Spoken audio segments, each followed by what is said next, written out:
వాళ్ళు ఫైనలైజ్ చేసుకుంటే అది చెల్లదని కేంద్ర ప్రభుత్వం చెప్పి, మరోవైపు రిలయన్స్ వాళ్ళు $4.34 కు ఫైనలైజ్ చేస్తే అది చెల్లుతుందని చెప్పారు.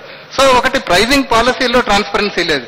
యాక్చువల్ గా ఒక అనాలిసిస్ చేస్తే గుజరాత్ స్టేట్ పెట్రోలియం కార్పొరేషన్ వాళ్ళు మొత్తం పెట్టిన ఇన్వెస్ట్మెంట్, వాళ్ళకి దాదాపు 16% రిటర్న్స్, ఇవన్నీ చేస్తే 1600 రూపీస్ per 1000 cubic meter వచ్చింది. ఇది ఒక ఎస్టిమేట్ చేస్తే వాళ్ళకి ఇప్పుడు ఫిక్స్ చేసిన రేటు మనం అలౌ చేస్తే 8500 rupees per 1000 cubic meter. It is almost 400% profit private company. So pricing లో ట్రాన్స్పరెన్సీ లేదు. రెండోది మనం ఒక రెగ్యులేటర్ ని పెట్టుకున్నాం, అది natural gas and petroleum regulatory board పెట్టుకుంటే దానికి ప్రొడక్షన్ మీద, అంటే యాక్చువల్గా ప్రొడక్షన్ కాస్ట్ మీద కంట్రోల్ లేకుండా ఓన్లీ డౌన్ స్ట్రీమ్ మీద ప్రైజింగ్ కంట్రోల్ ఇచ్చారు. యాక్చువల్గా రెగ్యులేటర్ ఉండాల్సిందే ప్రొడక్షన్ కాస్ట్ కంట్రోల్ చేయడానికి. యాక్చువల్గా ఇష్యూస్ అన్ని క్యాపిటల్ కాస్ట్ ఇన్ఫ్లేట్ చేయడము, ఈ సమస్యలన్నీ ఎందుకు వచ్చాయంటే రెగ్యులేటర్ కంట్రోల్ నుంచి మినహాయించారు. కంప్లీట్ గా government with few people they are deciding the capital cost everything. So అక్కడ ప్రైజింగ్ లో ట్రాన్స్పరెన్సీ లేదు, ఒక రేషనల్ అప్రోచ్ కూడా లేదు. మూడోది అలొకేషన్ అండ్ యూటిలైజేషన్. యాక్చువల్ గా ఏ స్టేట్ కి ఎంత అలొకేట్ చేయాలి, ఏ రంగానికి ఎంత అలొకేట్ చేయాలి అనేది ఇంతవరకు అసలు పాలసీనే లేదు మన గవర్నమెంట్ కి. సో అలొకేషన్ పాలసీ లేనప్పుడు మనము ఏ విధంగా అడుగుతాము? ఇప్పుడు కొంతమంది ఇది మొత్తం న్యాచురల్ గ్యాస్ అనేది సెంట్రల్ గవర్నమెంట్ కంట్రోల్లోకి వస్తుంది కాబట్టి మనకు హక్కు ఉండదు అంటున్నారు. ఏ హక్కుతోటి గుజరాత్ కు మనకన్నా ఎక్కువ ఇచ్చారు? ఏ హక్కుతోని నార్త్ ఈస్టర్న్ స్టేట్స్ కి ఏపీఎం లో కూడా మనకు 2800 rupees 3200 rupees per 1000 cubic meter, even administrate price కూడా మనకున్నప్పుడు నార్త్ ఈస్టర్న్ స్టేట్స్ కు 2100 ఉంది. సో దెర్ ఈస్ సమ్ అది అనేది ఉంది, క్లియర్ గా డిస్క్రిప్షన్ ఉంది. ఇంకొకటి 12th ఫైనాన్స్ కమిషన్ అనేది స్పష్టంగా ఏం చెప్పారంటే వాళ్ళు సెంట్రల్ గవర్నమెంట్ కు వచ్చే రాయల్టీలో 50% should go to that concern state అనేది స్పష్టంగా చెప్పారు. So utilize at every stage policies అనేది అస్పష్టంగా ఇర్రేషనల్ గా ఉన్నాయి. ఫస్ట్ ఈ పాలసీస్ లో స్పష్టత వస్తే మన స్టేట్ కే కాదు మొత్తం దేశానికి బెనిఫిట్ అవుతుంది. ఎందుకంటే ఒక చిన్న ఎగ్జాంపుల్, టెక్నికల్ గా ఎక్స్పర్ట్స్ తోటి ఎక్కడ కూడా చర్చ యూటిలైజేషన్ గురించి జరగలేదు. Latest combined heat and power అనే దానికి యూటిలైజేషన్ ఈ గ్యాస్ ని ఇస్తే ఎవ్రీ ఇయర్ మనం 20,000 crore మనం సేవ్ చేయొచ్చు అనేసి ఒక ఎస్టిమేట్ ఉంది. సో ఈ పాలసీస్ లో ట్రాన్స్పరెన్సీస్ తీసుకురావడము, రేషనలైజ్ చేయడం ద్వారా మన సమస్యలు తీరుతాయని అనుకుంటున్నాం. ప్రొఫెసర్ హరిగోపాల్ గారు, ఈ చర్చలో ప్రాంతం నుంచి వచ్చిన వాళ్ళు లేదా కేజీ బేసిన్లో ఉన్న వాళ్ళు ఒక రకంగా మాట్లాడుతున్నారు, రాజకీయ పార్టీల ప్రతినిధులు ఒక రకంగా మాట్లాడుతున్నారు, ప్రభుత్వం తరఫు నుంచి మాట్లాడేవారు మరొక రకంగా మాట్లాడుతున్నారు. నా దృష్టిలో మీరు కార్యాచరణ అని ఏదైతే అంటున్నారో, ముఖ్యంగా మౌలికంగా ఒక ప్రాంతంలో ఉండే వనరులు ఎవరికి చెందుతాయి అనేది philosophical, ideological and practical question. ఈ నేల మనది, ఈ గ్యాస్ మనది అన్నారు. మనం అంటే ఎవరు? మనమంటే కేజీ బేసిన్లో ఉండే ప్రజల, లేక మొత్తంగా కోస్తాంధ్రలో ఉండే ప్రజల, లేక మొత్తం ఆంధ్ర రాష్ట్రంలో ఉండే ప్రజల, భారతదేశ ప్రజల, లేక ప్రపంచ ప్రజల? మన పెట్టుబడా, లేక దేశ పెట్టుబడా, లేక ప్రపంచ పెట్టుబడి? ఇంకా ఎంఎన్సీ రాలేదు. ఎంఎన్సీ వస్తే ఈ మొత్తం చర్చ ఇంకో రకం ఉండేవాడు, అసలు ఈ చర్చనే జరిగించేవాడు. ఎందుకంటే వాళ్ళు ఇంకా బలమైనట్టు వాళ్ళు అక్కడ పెట్టి గవర్నమెంట్ మీద ఒత్తిడి పెడతారు. ఇంకా రిలయన్స్ వారు కాబట్టి ఈ మాత్రం ధైర్యం చేసి మాట్లాడుతున్నాం. మనం ఆలోచించవలసింది ఏంటంటే 18వ శతాబ్దం నుంచి కూడా ప్రజల దగ్గరుండే వనరులు ప్రజల ప్రమేయం లేకుండా, ప్రజల భాగస్వామ్యం లేకుండా ప్రభుత్వాలు పోలీస్ బలగంతోనో మరెవరితోనో వెళ్లి ఆ ప్రాంతంలో ఉండే వనరులని దోచుకోవడానికి ఈస్ట్ ఇండియా కంపెనీ వెళ్తే కూడా భారతదేశ చరిత్ర నిండా అక్కడ గిరిజనులు పోరాటాలు చేసినటువంటి చరిత్ర ఉంది. బ్రిటిష్ వారు కూడా చాలా ఆశ్చర్యపోయి ఎందుకు ఆ ప్లేన్స్ లో ఉండేవాళ్ళు ఇంత త్వరగా మనం గెలిచాం కానీ గిరిజనులు ఎందుకు గెలవలేకపోతున్నా అంటే ఆ ప్రాంతం తనది అనేటువంటి ఐడెంటిఫికేషన్ ఉండబట్టి గిరిజనుడు పోరాటం చేశాడు. స్వాతంత్రోద్యమం తర్వాత కూడా దాదాపు 20 ఏళ్ళు శాంతియుత దేశం ఇది. ఒక 17 ఏళ్ళు ఒక ప్రధానమంత్రి, అంత పీస్ఫుల్ గా ఉన్న దేశం ఇంత డిస్టర్బ్ గా ఉంది. ఈ రోజు 16 రాష్ట్రాలు చాలా డిస్టర్బ్ గా ఉన్నాయి. 1/3 of India is armed conflict. అది కూడా మనం గుర్తు చేసుకోవాలి. ఎందుకక్కడ తప్పోయాం? ఇప్పటికైనా it's a time for us to reassess. ఎక్కడ మన అభివృద్ధి నమూనాలో మనం పొరపాటు చేశాము అనేటువంటి అంశం తేలకపోతే కేజీ బేసిన్ లో ఉండేటువంటి గ్యాసు అక్కడ ప్రజలదా, ఆంధ్ర ప్రజలదా, వాటా ఎంత అనేది తేలడం చాలా కష్టం. ఇక్కడ కూర్చున్న ప్రజాప్రతినిధులందరికీ నేను ప్రజల పక్షాన ఒక పౌర హక్కులో పనిచేసిన వాడిగా చెప్పేది ఏమిటంటే, ప్రజలు మీరు సమస్యలు పరిష్కరించకపోతే, రాజకీయాలంటే ప్రజా సమస్యలని క్రియాత్మకంగా అర్థం చేసుకొని వాటిని సృజనాత్మకంగా పరిష్కరించడం. అది ప్రజల పక్షాన పాలించడం. ప్రజలు మిమ్మల్ని నమ్ముకొని అధికారం ఇచ్చారు.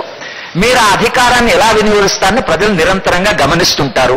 ప్రజల సమస్యల్ని ప్రజాప్రతినిధుల ద్వారా పరిష్కారం కాకపోతే ప్రత్యక్షంగా వాళ్ళే పరిష్కార మార్గాలు వెతుక్కుంటారు. ఇది చరిత్ర నిండా కావలసిన ఎగ్జాంపుల్స్ ఉన్నాయి. కనుక అది ఈ రోజు నాగార్జున సాగర్ ప్రాజెక్ట్ పెట్టినప్పుడు భూమి పోతుందా లేదా అని కాకుండా ఇది నెహ్రూ గారు వెలిగించిన దీపం అన్న ప్రజలు వాళ్ళు ఎక్కడ పోయారో తెలియదు, ఎక్కడ పడితే అక్కడ వెళ్ళిపోయారు. ఇది దేశం కొరకు ఈ ప్రాజెక్ట్ అని. ఈనాడు మీరు ప్రాజెక్ట్ కట్టే పరిస్థితి లేదు. ఆ ప్రజల అనుభవమే ఈ రోజు ప్రజల్ని మళ్ళీ నడిపిస్తుంది. కనుక దేశం నిండా ఉద్యమాలు ఉన్నాయి. ఈ రోజు ఛత్తీస్గఢ్ లో జరుగుతున్నది ఏమిటి? అక్కడ మొత్తంగా ఉండేటువంటి వేల కోట్ల సంపద అక్కడ ఉంది. ఈ రోజు ఛత్తీస్గఢ్ ఒక సంక్షోభం ఉంది, మీరు ఆర్మీ పంపిస్తామంటున్నారు. ఎవరి మీద యుద్ధం చేస్తారు అక్కడ? ఛత్తీస్గఢ్ కానీ, జార్ఖండ్ కానీ, లాల్గఢ్ లో కానీ ఒక మార్క్సిస్ట్ ప్రభుత్వం ఉన్నా కూడా అక్కడ ప్రజలు ఊరుకోవడం లేదు. అంటే మనం మౌలికంగా అంగీకరించవలసి అంటే ఆ ప్రాంతంలో ఉండే ప్రజల భాగస్వామ్యం ఉండాలి, వాళ్ళ అంగీకారం ఉండాలి. ఇది దేశం కానీ ఈ రాష్ట్రానికి ప్రయోజనంగా ఉంటుంది కనుక దీంట్లో మనకు సాక్రిఫైస్ చేయాలనే ఒక నమ్మకం ఉండాలి. దానివల్ల తమ ప్రయోజనం కలుగుతున్న విశ్వాసం కావాలి. ఈ విశ్వాసం కలిగించకుండా మీరు కేజీ బేసిన్లో వెళ్ళి రిలయన్స్ వాడు దోపిడీ చేస్తుంటే ఇప్పుడు కాకుండా రేపైనా ప్రజలు శాంతియుతంగా పోరాటం చేయొచ్చు, మిలిటెంట్ గా పోరాటం చేయొచ్చు, ఆర్ముడు పోరాటం చేయొచ్చు. వాళ్ళు ఏ మార్గాన్ని ఎందుకుంటారనేది మనం ఇప్పుడు పరిష్కార మార్గం ఎట్లా వెతుకుతున్నాము అనే దాన్ని బట్టి రేపు ప్రజలు ఎలా రియాక్ట్ కాబోతున్నారనేది ఉంటుంది. ఈ 60 ఏళ్ల అనుభవం నుంచైనా మీరు నేర్చుకొని ఇప్పటికైనా ఈ దేశంలో కాస్త శాంతియుతంగా సమస్యలు పరిష్కరించే అంటే ఒక్క మాట చెప్పిన ముగిస్తాను. ఇప్పుడు జేపీ గారు నా పక్క కూర్చున్నారు. డీసెంట్రలైజేషన్ ఆఫ్ పవర్ అన్నాం, 73rd 74th అమెండ్మెంట్ పాస్ చేశాం. ప్రజలకే అధికారం అన్నాం. ఏం అధికారం? ప్రజలకే అధికారం అంటే కేజీ బేసిన్ లో ఉండే ప్రజలకి తమ వనరుల మీద అధికారం ఉందా లేదా? ఉట్టిగా పంచాయతీరాజ్ వ్యవస్థ పెట్టి అధికారాన్ని వికేంద్రం చేసి ప్రజలకే అధికారం అంటే అది కేవలం నామమాత్ర అధికారమా, సబ్స్టాన్షియల్ పవర్ అనేటువంటి ప్రశ్న కూడా ఉంటుంది. కనుక ప్రజల ప్రమేయం లేకుండా, ప్రజల బాగోగులు లేకుండా, ప్రయోజనాలు లేకుండా ఇలా రిసోర్సెస్ ని వేరే ప్రాంతానికి తరలించడం కానీ విదేశాలకు తరలించడం కానీ అది మంచిది కాదు. మనం ఒకవేళ ఈ గుణపాఠాలు నేర్చుకోకపోతే సమస్య మన చేతులు దాటిపోతుంది అనేది కూడా మనం అర్థం చేసుకోవాలి. డాక్టర్ కేశవరావు గారు.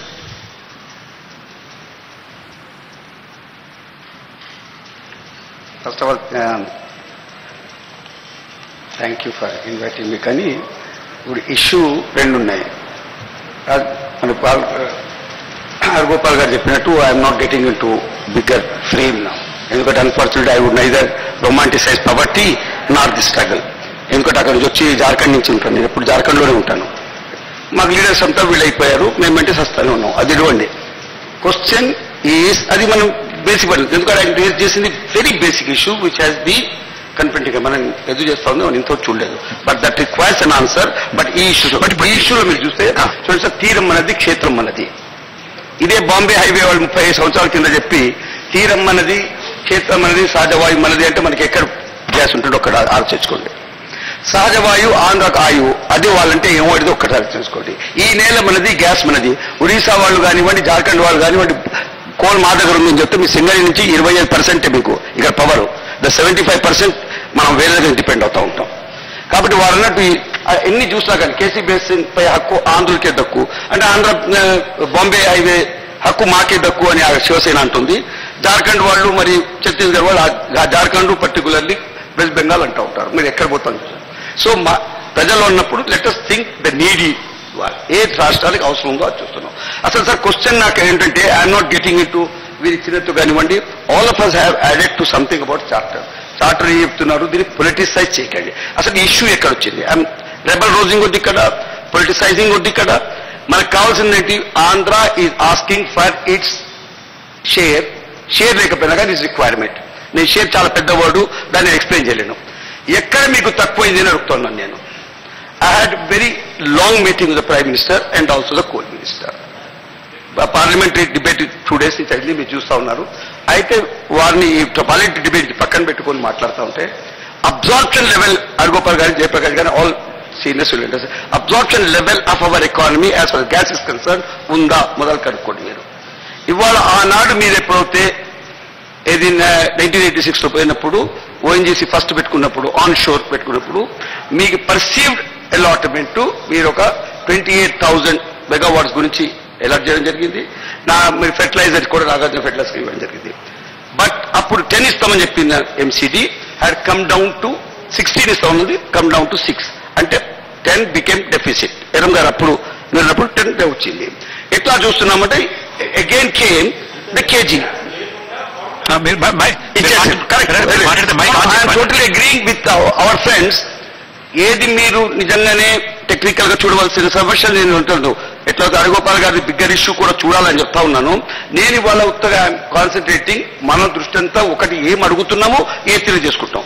మనం అడిగేది గ్యాస్ ఎవరిది అంటే ఎవరికి అవసరం ఉంటే వాళ్ళని పెట్టుకుందాం.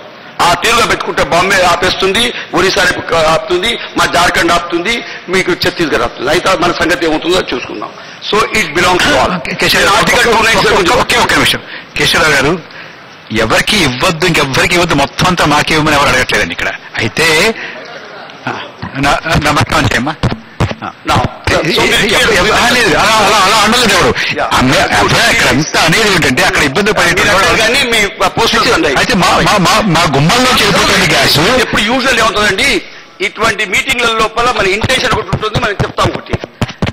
Your intention I have understood. ఎందుకంటే ఇక్కడ మాట్లాడిన వాళ్ళందరూ ఎవ్వరు కూడా అంత మాకే రావాలని లేదు. Although he has brought one thing, free gas to profit gas to regular gas. ఈ టెక్నికాలిటీస్ పోకుండా నేను అనేది ఏంటంటే మనము 10 MCD ఆదున్నప్పుడు డెఫిసిట్ 18 అనుకుంటు 16 అనుకున్నప్పుడు 6 ఇచ్చారు, 10 deficit. Today I been asking state government వాళ్ళు ఆదిని కూడా నేను 10 is being given to you as on today. నేను ఇవాళ డేట్ కు చూసుకుంటే మీకు 10 MCD is being given.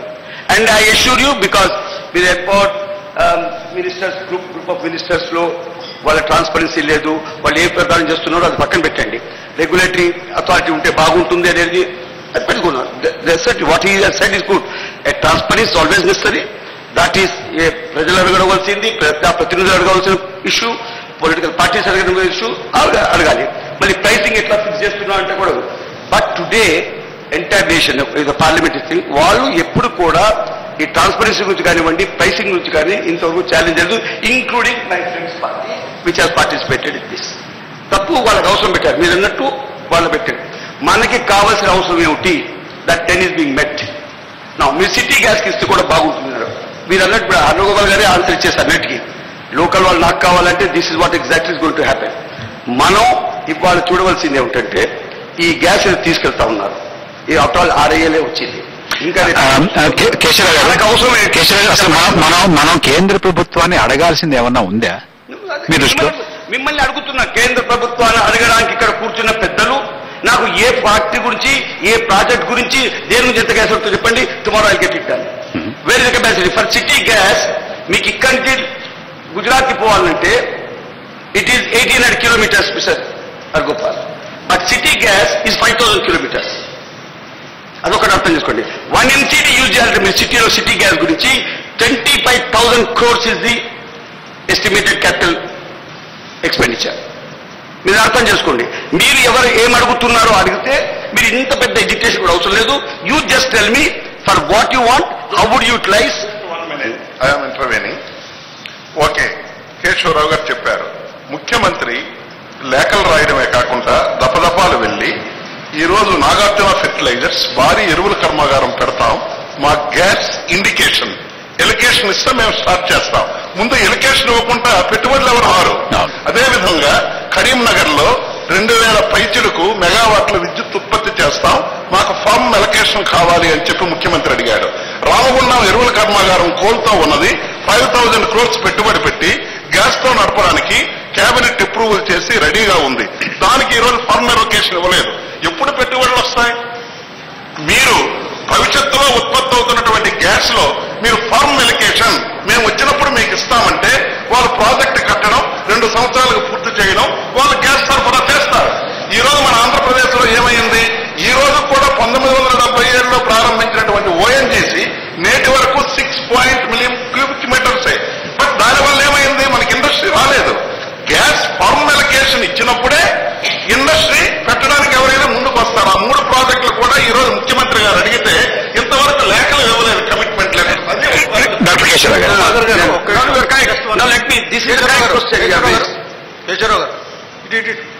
Just 1 point. మీరు మనకేదో 10 MCMD అది ఇచ్చారని అంటున్నారు.